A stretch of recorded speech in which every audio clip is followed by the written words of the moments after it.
কুমিল্লার বন্যা পরিস্থিতির কিছুটা উন্নতি হয়েছে, তবে খাদ্য ও সুপেয় পানির তীব্র সংকটে বানভাসী মানুষ। এ বিষয়ে আরো জানাতে সরাসরি যুক্ত হচ্ছেন সহকর্মী মাওলা সুজন। সুজন, প্রত্যন্ত অঞ্চলগুলোতে ত্রাণ পৌঁছাচ্ছে কিনা, কি বলছেন বানভাসীরা?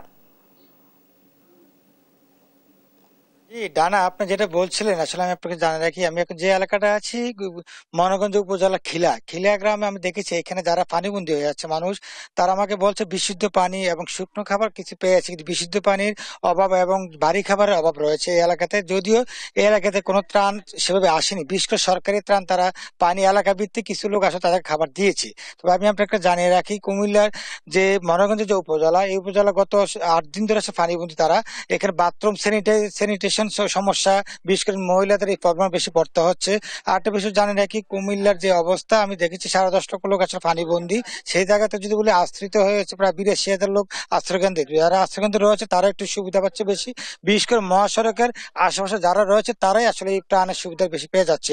আরেকটা বিষয় হচ্ছে যে ওষুধের অনেক বেশি আসলে ঘাটতি দেখা দিয়েছে, এবং সেই ঘাটতি থেকে যদি বলি আসলে আমি একটা জিনিস জানিয়ে রাখি, আসলে আপনাদের যে অবস্থা সেই অবস্থার ক্ষেত্রে যদি কি ধরনের সমস্যা আমরা ফেস করছেন আসলে?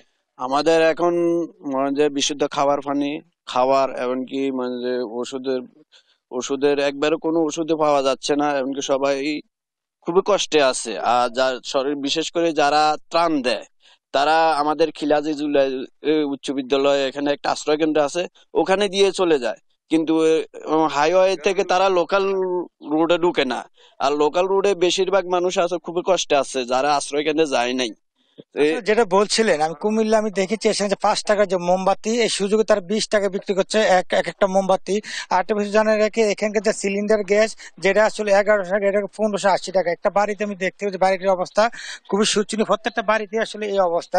এখানকার যারা নারীরা রয়েছে বিশেষ করে, তারা আসলে যে তারা যে স্যানিটেশন যে ব্যবস্থা, তারা আসলে খুব বিপাকে পড়েছে, বিশেষ করে নারীরা এবং যারা পার্শ্ববর্তী যে শিশু রয়েছে, এবং তারা আস্তে আস্তে আসলে মেডিকেল টিমের আসলে প্রয়োজন হয়ে পড়েছে।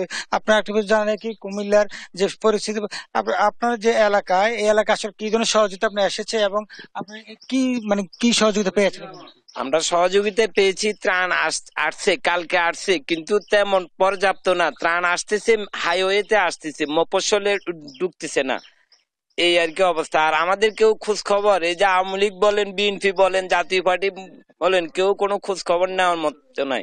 এই যে আমরা যে পানিবন্দী, ত্রাণ আসতেছে, অ্যাভেলেবেল ত্রাণ আসতেছে, হাইওয়েতে আসতেছে, মফস্বলে ভলেন্টিয়ার সাথে কথা বলো। আপনাদের এলাকায় দীর্ঘদিন ধরে কাজ, গত 8 দিন ধরে আসলে কি ধরনের সমস্যা ফেস করছেন?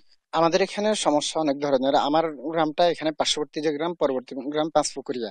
তো আমরা এই এলাকায় আজকে 8 দিন থেকে পানিবন্দী। তো এখানে মৌলিক সমস্যা, মানুষের খাদ্য সংকট তৈরি হয়েছে, তারপরে আবার মানুষের মিনারেল ওয়াটার, বিশুদ্ধ পানির সংকট তৈরি হয়েছে, আবার মানুষের প্রাকৃতিক কার্যক্রম সারার যেই বাথরুম, এই ব্যবস্থাগুলা বিনষ্ট হয়েছে, স্যানিটাইজেশন কার্যক্রম, এই সমস্যাগুলা চলছে বেশ কিছুদিন থেকেই।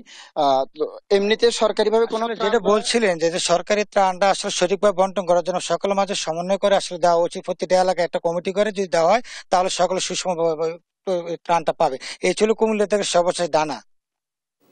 সুমন, ধন্যবাদ আপনাকে। কুমিল্লা থেকে বন্যা পরিস্থিতির খবর জানাচ্ছিলেন আমাদের সহকর্মী।